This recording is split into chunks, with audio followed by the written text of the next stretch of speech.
practically nggak ada waktu dong buat olahraga. Iya, kalau dipikir-pikir, aduh capek banget. Capek banget. Banyak alasan lah. Banyak alasan. Pulang kantor jam 9 gila kali, masuk ke gym jam 9 malam, malam banget gitu. Akhirnya mau nggak mau adalah saya selalu berusaha untuk disiplin. Tidur maksimal itu jam 11, maksimal. Saya usahakan selalu jam 10. Itu udah tidur. Terus kemudian bangun itu jam 4.30. Oh. Up until now.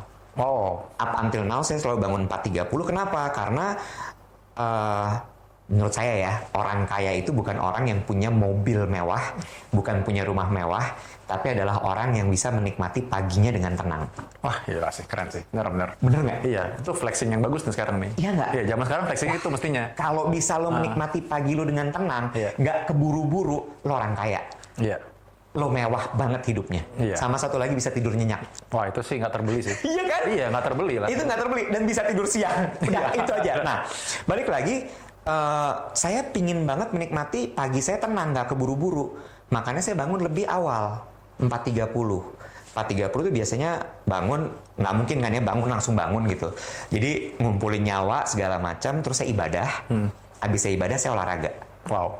Jadi ibadah tuh, saya olahraga biasanya mulai sekitar jam 5, maksimal 5.30.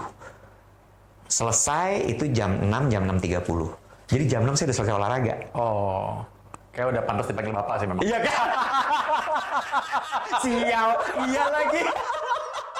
Bener. Cuman bapak-bapak yang kayak begitu. Udah Anak muda, udah nggak mungkin. Nah, matang banget filosofinya maksudnya. Iya. Padahal cuma nanya ngapain aja kan. Jawabannya sampai kayak gini coba. Udah satu podcast habis nih langsung. Bener lagi. Anak muda gini jam 6 sih masih tidur kali. Tapi benar, dan jam 6 itu, nah ini makin bapak-bapak lagi nih. Jam 6 itu saya udah mulai ngopi. Oke. Karena ya ini sebenarnya baik dan buruk lah ya. Kopi dalam jumlah moderat oke, tapi kalau kebanyakan juga nggak bagus. But I need a shot of caffeine pagi gitu. Jadi minum kopi, terus sekarang ada tambahannya jam 7 siaran. Gitu. Oke. Nah udah, karena begitu di jam 7 tuh udah nggak bisa santai. Udah pasti langsung jam 7 siaran, jam 8 selesai, mandi, siap-siap kantor, udah habis itu nggak berhenti. Itu sebenarnya sibuk banget sebenarnya kalau Iya, kita sibuk. Jadi iya. maksudnya kalau mau bikin alasan nggak bisa olahraga ya bisa banget sih. Betul. Jadi ya udah, make time setiap pagi itu tuh bener-bener ini waktu buat diri saya sendiri. Nah kan ada orang bilang gini, kalau olahraga pagi itu, aduh takut nanti capek siang-siangnya Nah, lemes. benar. Rasain nggak kayak gitu nggak? Lemesnya itu sebenarnya bukan lemes, tapi ngantuk aja. Itu jam 9 lah. Tapi kan di jalan, nah ini privilege sih, saya ada driver, jadi saya jam 9 itu di mobil saya bisa tidur. Saya napping dulu sedikit, nyampe kantor udah seger banget. Udah ada shots coffee juga ya? Betul, udah ada shots of coffee, udah napping sebentar, nyampe kantor, itu sampai orang-orang kadang-kadang suka bilang gini, ini orang energinya pakai apa sih? Karena saya meeting itu bener-bener nggak berhenti loh, Dok. Jadi kayak begitu nyampe kantor, jam 10 tuh udah langsung meeting pertama, jam 11, jam 12 makan siang, jam 1 meeting lagi, terus sampai malam. Itu endurance. Wow. Iya. Nah sebelum banyak komen yang bisa suka nanya di YouTube, kopi nih, minum kopi nggak sehat nih? Sebenarnya nggak sih, kopi itu sangat sehat. Justru untuk jantung juga kopi itu sehat sih. Betul, Jadi tapi dalam dosis yang moderat ya. Saya baru mau bilang makanya. Iya. Ya sebenarnya kopi itu sehat-sehat aja. Jadi banyak orang nyalain kopi. Nanti sebelum soal ini lagi ngomong hidup sehat nih. Nanti Iya. takutnya nanti ada yang bilang, wah kopinya nggak sehat. Lah itu lagi disalahin. Kita ngomong soal olahraga sekarang ya. Iya. Nah, jadi tadi olahraga itu, saya sekarang kan jadi itu part of life sekarang ya. Betul. Jadi bukan lagi pencitraan. Enggak. Yang dulu. Enggak, jadi itu udah benar-benar jadi bagian dari gaya hidup, bahkan sampai di titik dimana ketika nggak olahraga badannya nggak enak. Badannya nggak enak, terus kemudian cranky. Saya udah tahu tuh kalau misalnya saya udah mulai cranky, terus semua orang saya marahin, saya cuma gini, nggak olahraga nih. Sama lagi juga. Iya kan? Iya sama. Iya, jadi udah sama. Untungnya sekarang waktu habis pandemi itu saya belajar berenang. Waktu habis pandemi, bener-bener 2021-2022 saya belajar berenang. Saya kebetulan tinggal di apartemen, jadi sekarang saya punya satu lagi kegiatan yang mudah sekali, berenang. Jadi pagi kalau misalnya saya udah kesiangan bangun karena jadi nggak bisa lari atau sepeda gitu, saya nyemplung kolam renang 1.500 meter, dangdung 30 menit tuh udah. And it's one kind of meditation juga sebenarnya. Correct. Mid time juga. Correct. Iya. Dan satu lagi yang juga saya rasain adalah ini benefit yang paling gila sih. Saya 2023 tuh kena stroke. Nah, itu aku baru mau nanya tuh. Benar. Pernah nggak sih kayak nyesel atau orang lain kayak bilang tuh kan lo olahraga kebanyakan sih atau mungkin karena lo olahraga kok lo bisa jadi stroke sih? Nggak nyesel tapi ya. Nggak sama sekali. Justru olahraga itu yang menyelamatkan saya dari stroke itu. Loh, kok bisa? Gini, jadi stroke-nya kan adalah bukan pecah sih, tapi kayak leak ya, bocor pembuluh darah di lapisan otak sehingga dia mengenangi otak. Nah, terus kemudian penyebabnya adalah karena blood pressure yang tidak terkontrol. Jadi karena blood pressure-nya tidak terkontrol gitu, dia suka spike. Ditandai waktu itu adalah, nggak tahu nih, correct me if I'm wrong ya dok, apakah ini benar atau tidak.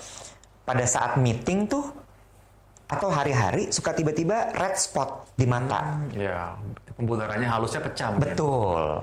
Dan itu terjadi berkali-kali. Oh, udah pernah ada sign sebelumnya? Udah, tapi aku deny. Merah aja nih. Merah aja.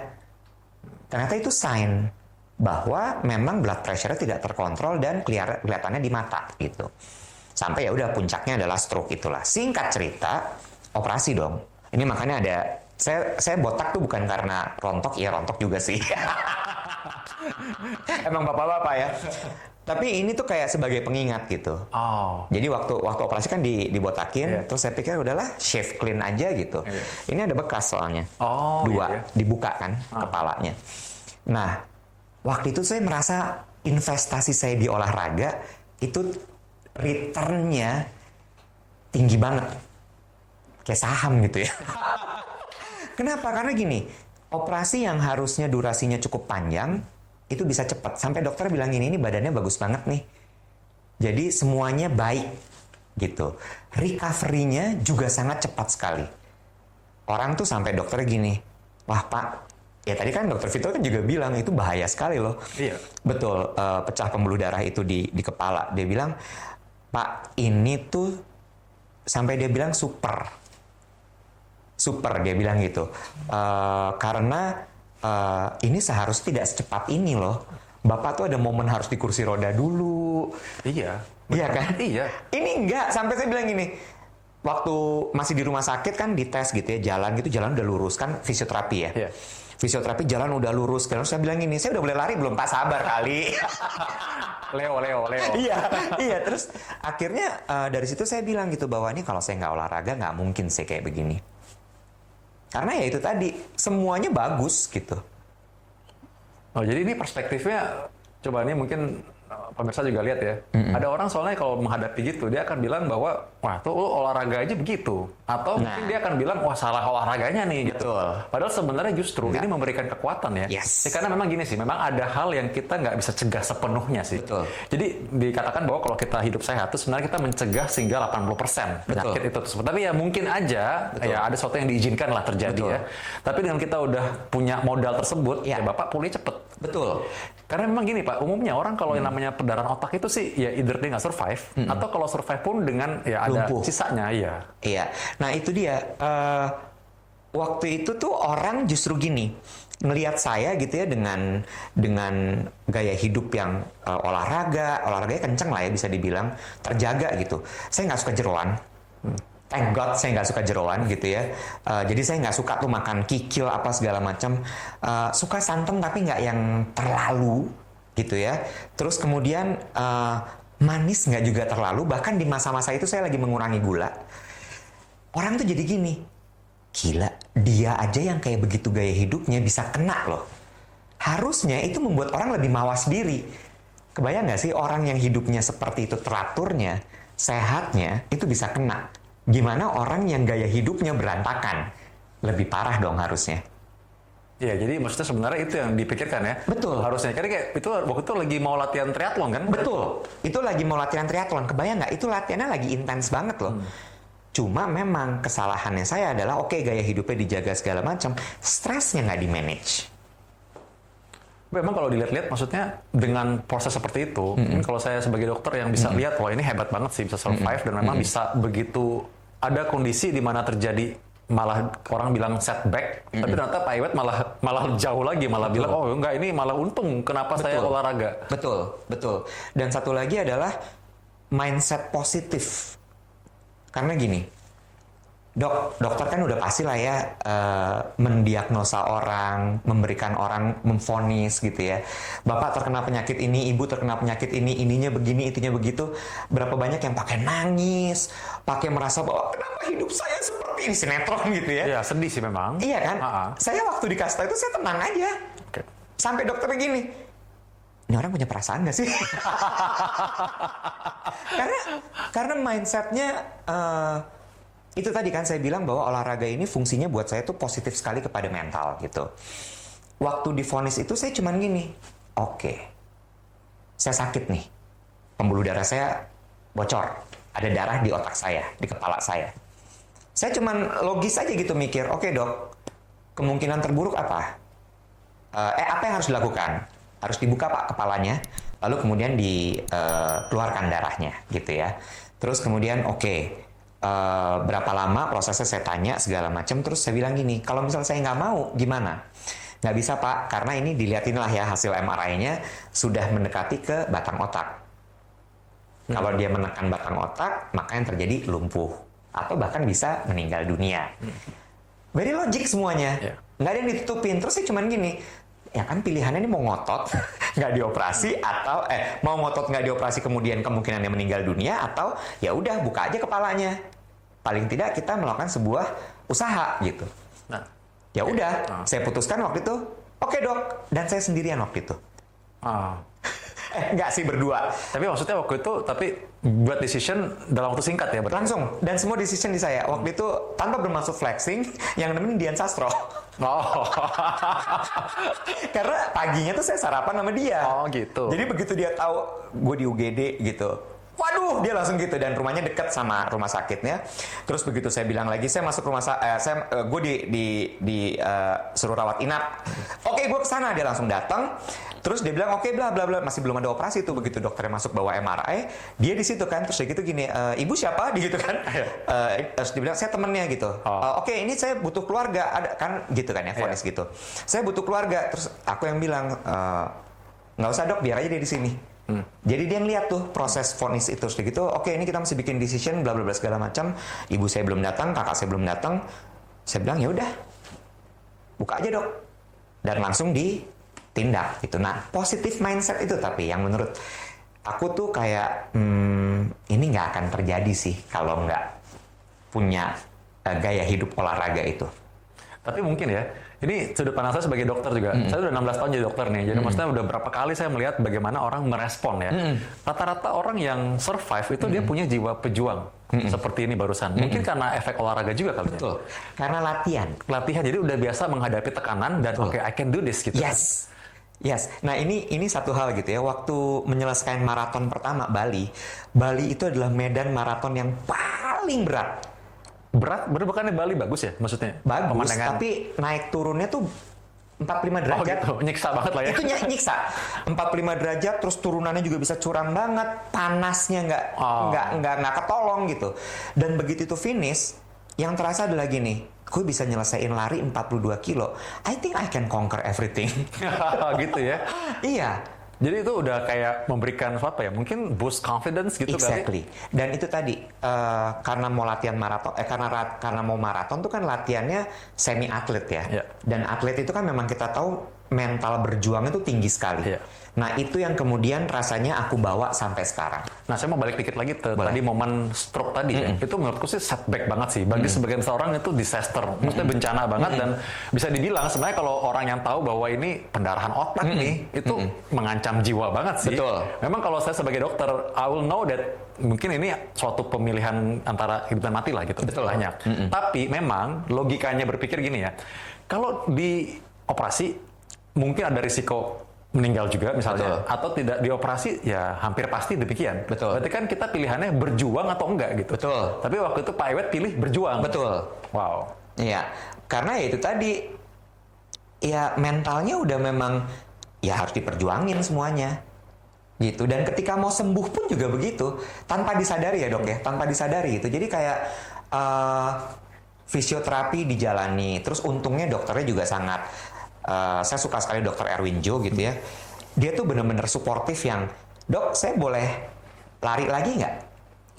Dia cuma bilang ini, jogging ya. Jogging tapi 42 kilo, Mas. Iya. Jogging tapi jarak dia jagain. Jangan jauh-jauh dulu, jogging dulu ya gitu. Oke, Wah, oke. itu Dok, itu mental juga tuh. Waktu pertama kali mulai jogging lagi di jalan raya. Karena saya suka sekali lari di jalan. Saya suka kena matahari karena vitamin D dan kena matahari itu kan bikin happy ya. Yes. Terus disalip ibu-ibu, Dok. Duh, rasanya tuh mental drop banget loh. Ibu-ibu ya kan? Bayang nggak? Maksud saya, dari saya yang larinya tuh cepat, disalip ibu-ibu tuh rasanya kayak, gue balap nih, gue balap. Kebayang. Nggak terima gitu, tapi oke, sadar, belum waktunya, pelan-pelan, ya udah, terima lagi. Akhirnya dari jalan pindah ke trotoar. Daripada disalip lagi sakit hati kan, mendingan kita ngumpet dulu deh. Oke, Gitu. jadi berarti selain tadi perjuangan, ada berjuangnya, tapi Betul. kesabaran juga. Iya, Ah, stroke itu mengajarkan saya sabar. ah. Stroke itu ngajarin sabar karena saya makin tahu bahwa hidup itu harus pakai proses sih. Wah, keren. Ini sih harus didengar pada generasi yang tidak suka proses juga sih. Keren sih. Keren. Karena bener-bener bahkan sampai ya, saya agak rindu momen-momen pemulihan. Momen pemulihan malah Saya itu rindu. sesuatu yang membuat itu turning off point juga. Ya, Kayak kenapa? milestone juga. Milestone, karena masa pemulihan itu loh masa dimana saya bener-bener mendekatkan diri dengan diri sendiri lagi. Wow. Kayak makan jadi teratur, lalu kemudian makan tuh dinikmati, terus kemudian kan karena mesti minum obat, hidup jadi lebih teratur kan. Terus kemudian bisa tidur siang. It's such a very beautiful moment. It was very beautiful moment. Kok bisa ya orang sakit malah banyak bersyukurnya ya?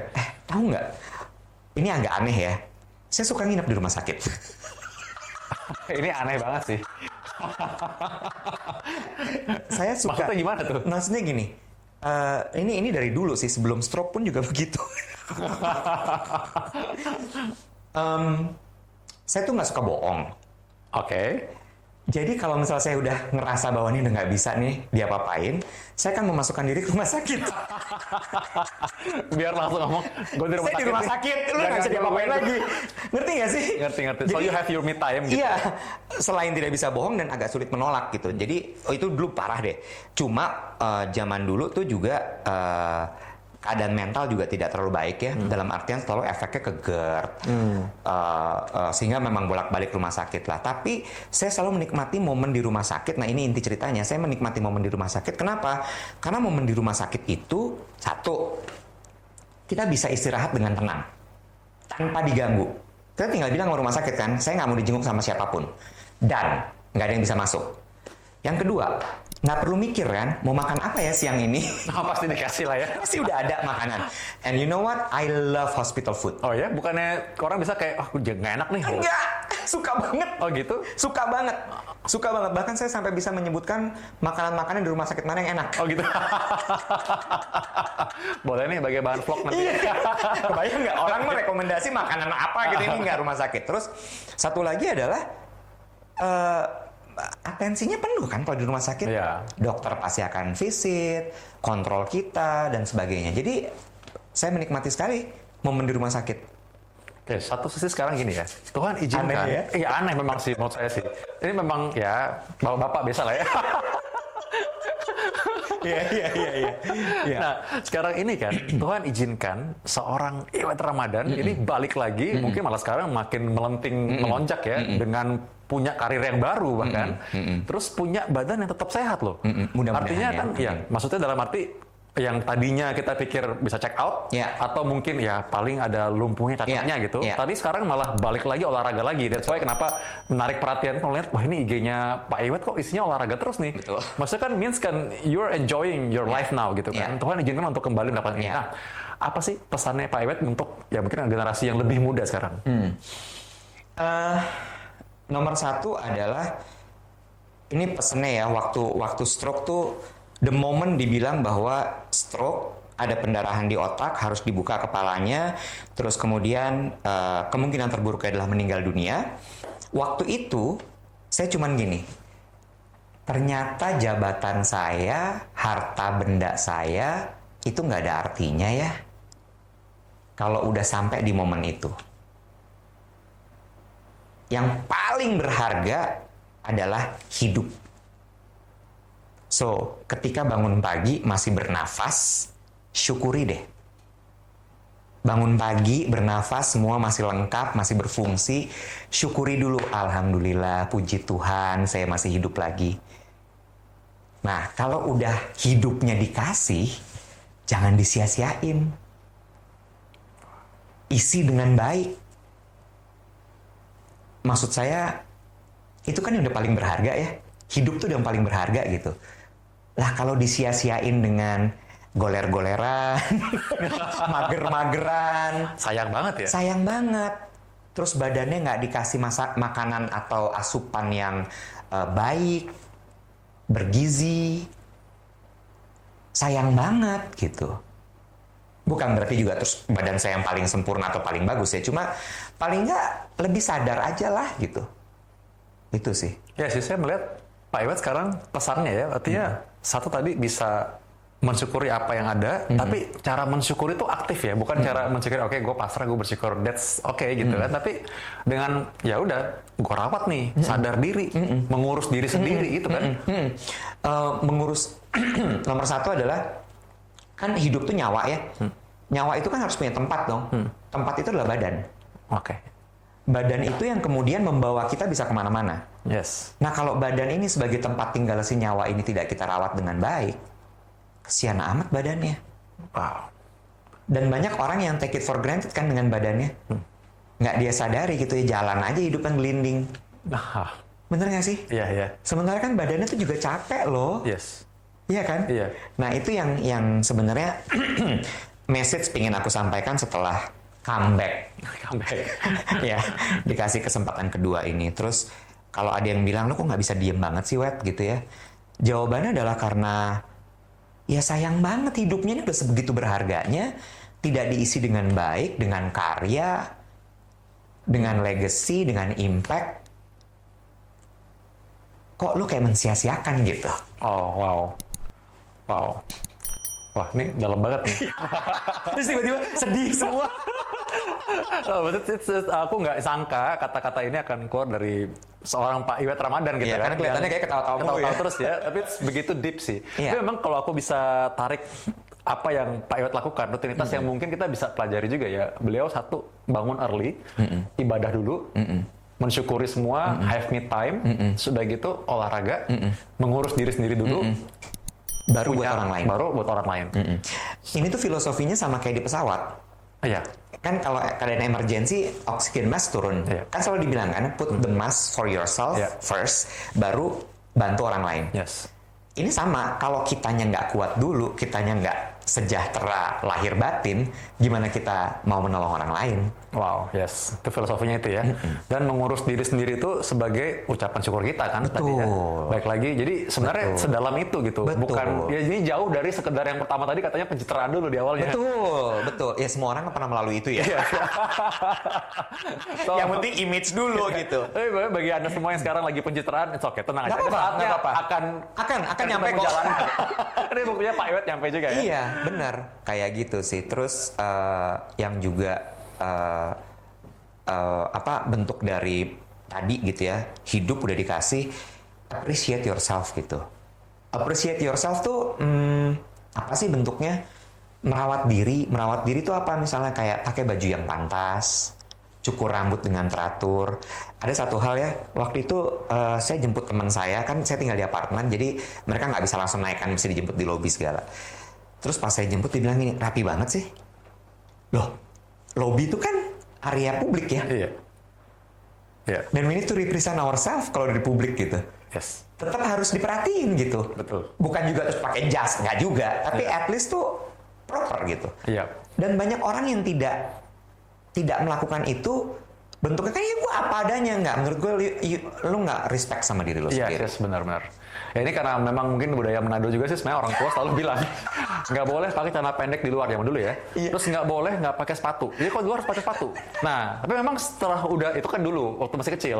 Nah, di Sama zaman kalau pakai sepatu harus pakai kaos kaki. iya benar. Tahu lagi. Emang zaman. Soalnya gitu emang jadi kebiasaan memang selalu Iya. kayak gitu. Nah, Iya. tapi ketika memang sudah satgas setelah itu udah kerja ya, aku pikir itu self respect memang. Bener. Kita menghargai diri sendiri, menghargai orang lain. Betul. Lah, orang mau ketemu kita masa kita berantakan gitu. Betul. Nggak benar Betul. ya. Itu cara kita dan itu representasi gimana kita Betul. mengurus diri sendiri sebenarnya. Betul. Nah, yang kelihatan aja nggak diurus. Gimana lu bilang mau ngurus jantung, mau Nah. kesehatan, itu nggak kelihatan. Betul. Tapi ini balik lagi soal budaya Manado ya. Mungkin yang dipengaruhi karena aku kecil di Manado. Oh gitu. Oh. Sario Tumpaan. Oh gitu. Manado, 5 years di Manado. Oh, gitu ya? 5 tahun. Ya Oh, anyway, cuma ya orang Manado kan memang benar-benar neces ya. Neces loh ya. Neces loh, ya. Bukan necis ya, neces. Neces. Iya, mungkin aku juga karena momen 5 tahun itu di Manado jadi ngeliat gitu. Ngeliat orang, dan karena anak paling kecil jadi selalu dibawa sama papa sama mama ke acara-acara mereka. Makin terekspos lah lagi sama orang-orang di Manado gitu. Gitulah kurang lebih. Neces loh. Neces ya. Oke. Nah, sekali lagi sih, memang kalau aku sih pribadi aku mendapatkan pelajaran dari Bapak Iwet Ramadan.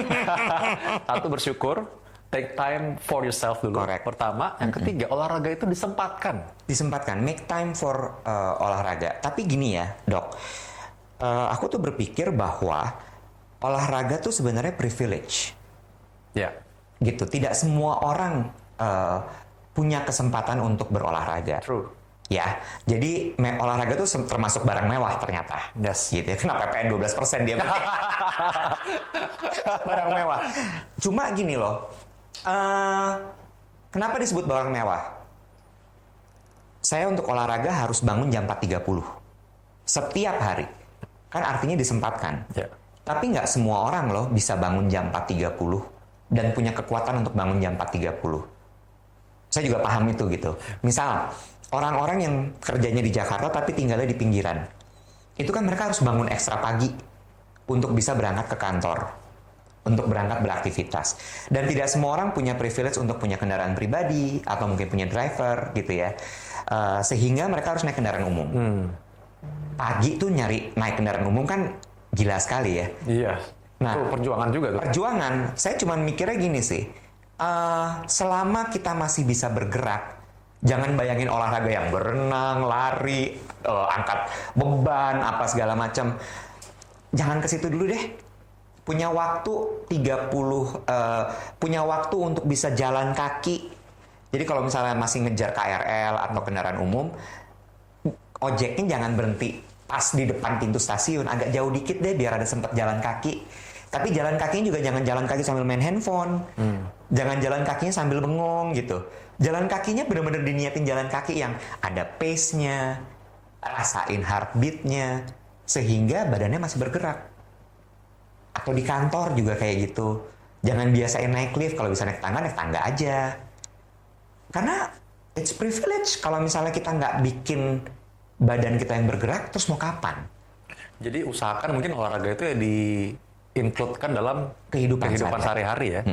Ya memang bener sih, nggak semua orang yang punya waktu kayak gitu. Kalau memang jauh dia berangkat masa bangun jam 2 pagi untuk olahraga kan nggak mungkin juga ya. Nggak mungkin kan juga. butuh istirahat juga. Betul, Iya, iya. betul. Oke sih, ya Gitu. benar. Saya juga sekarang di Instagram kan saya selalu kasih tagar gitu, gerak aja dulu deh. Benar. Nah, Ya. itu tadi gerak aja dulu lah. Iya. Gitu, atau makan siang dari kantor ya mungkin panas sih, tapi kalau bisa jalan kaki. Ya. Gitu sih. Satu hal juga yang terakhir saya mau sampaikan, memang ya jiwa presenternya masih sangat tinggi ya. Saya hostnya tapi saya merasa saya diwawancarai sebenarnya. Dan emang asik banget sih bicara sama Pak Iwet ini. Kalau belum lihat juga udah lihat kan asik kan orangnya kan. Tapi kalau ngobrol kan lebih asik lagi. Iya. Dan saya masih pengen ngobrol lagi, cuma saya ingat beliau udah punya waktu untuk kita aja di sini aja udah thank you banget udah punya waktu untuk sharing. Iya. Thank you banget ya Pak Iwet. Thank you udah diundang Iya. ke studionya yang luar biasa ini. Terus menginspirasi, Dok. Penting. Yes, thank you. Harus gitu, dan menurut saya untuk bisa sehat mulai dari gerak tuh penting sih. Yes. Dan menghargai diri sendiri ya. Betul sekali. Oke, so if you guys ada komen atau tanya Pak Iwet ini gimana sih mau ngapain aja, siapa tahu kita bisa bujuk beliau lagi di sini lagi. Beliau lagi. Nanti ketemu lagi di channel ini, Darvi Channel. Oke, sampai ketemu. Salam sehat selalu. Bye.